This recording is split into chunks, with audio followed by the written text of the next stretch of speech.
Welcome everyone to the first episode of MabiVsGames. I know I've had MabiVsGames episodes in the past, but those were Let's Plays. This new series, which I'm very excited about, is all about celebrating video games in general and having fun. So, to timely kick off this new series, let's go ahead and check out Robocop for the NES because, you know, the new movie came out about a week or two ago. I know I'm late. Robocop for the NES was released in 1988. If you don't know much about the plot, I'll briefly summarize it. Sometime in the future, and somewhere in Detroit, Alex Murphy, cop and main protagonist, gets gunned down horribly and is chosen to become Robocop, fitted with a steel body and over-the-top crime-fighting gear. As a child, I was never fortunate enough to get my hands on the so-called gem of a title. I was busy jumping on Goombas and sucking up and spitting out enemies. I was actually a bit more of a Terminator fan, to be honest, but that's another story altogether. Booting up the game takes you straight to the title screen. Ha! Looks like someone got a high score of 30. That was me. Woohoo! Waiting a few seconds on the title screen will show you a cutscene, giving you some insight about our main protagonist. They give you a whole list about his badass crime-fighting features, including, but not limited to, short-range sensor, biometabolizer, oil pressure motor unit, main fuel battery, interface unit, bulletproof and heat-proof soft armor, gun holder, and shock-proof frame. All sales are final. And then they give you his prime directives. Number 1, serve the public. Number 2, protect the innocent. Number 3, uphold the law. And 4, classified. Whoa, shit just got real. After reading all about Robocop and seeing this awesome cutscene, I'm pumped! Let's do this!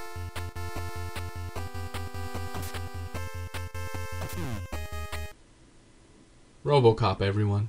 Since this is the NES, I can definitely forgive the graphics. They actually look pretty good. They were even nice enough to give us an amazing UI. I mean, look at these functions. How else are we supposed to know about the helmet, fist, radar, and energy tank feature?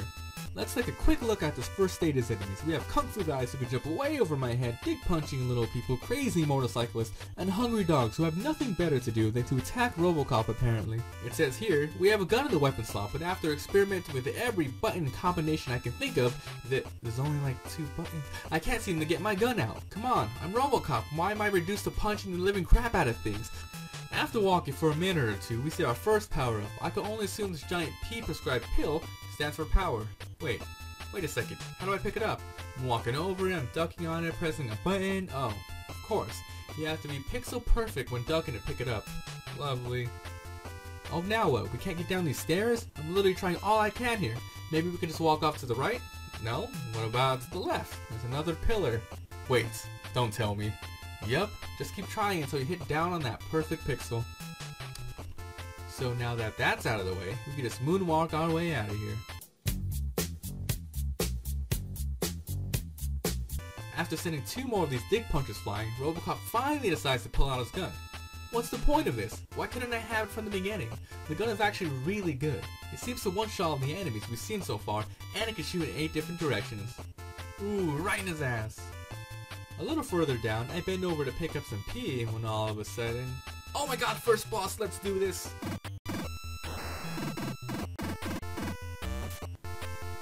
Well, that was easy. Guess it was just a regular enemy. So, we enter this building and reach the real boss. Eat that fudge bucket!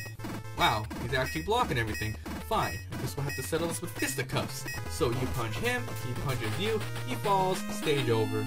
After that's all done, we're treated to this nice cutscene. Yaw, punched him good.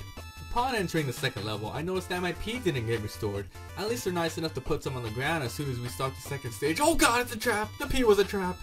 In this stage, we're treated with 2 new enemies, Rifleman and Flamethrowers, both extremely cheap. Good thing we can just shoot them out of the windows. Why, guy?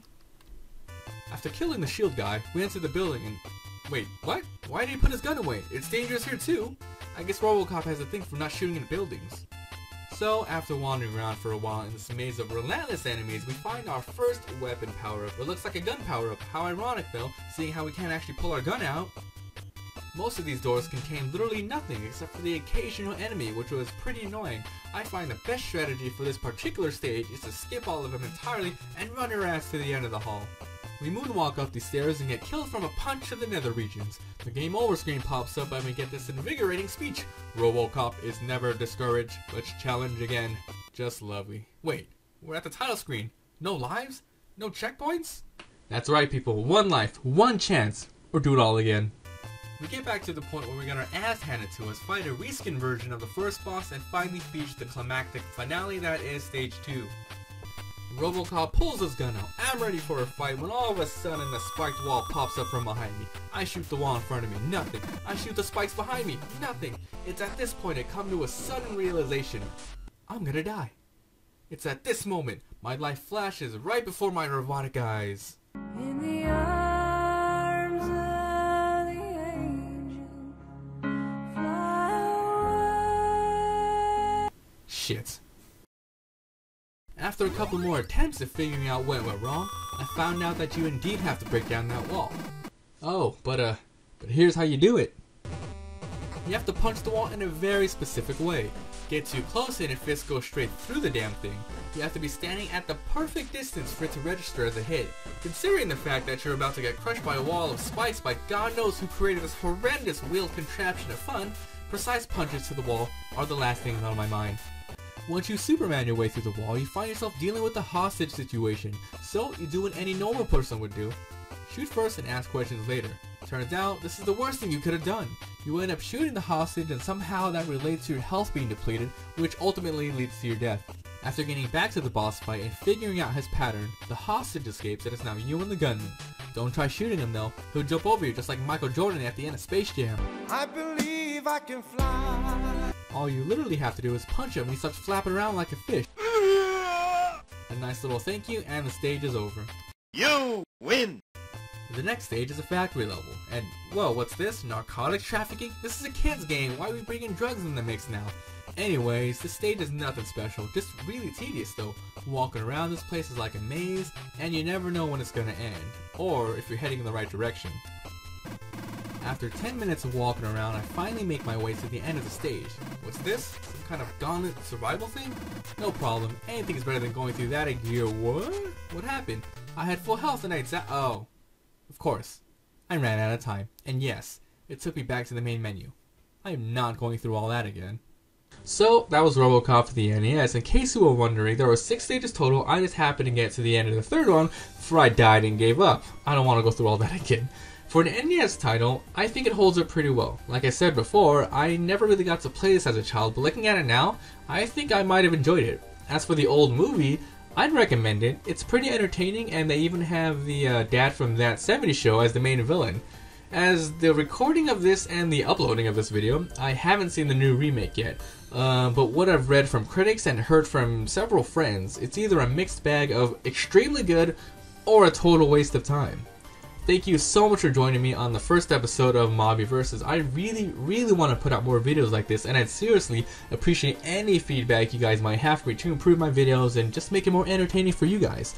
Also, make sure to suggest the next game that I'm going to play in MabiVs, and I will see you guys next time. Hey, thanks so much for watching. If you guys want to see more, make sure to hit that subscribe button to become a Mablin and join the family. Send me your suggestions for future MabiVs games. Talk to me on Twitter. Watch me play games live on my Twitch page, and I will see you guys next time.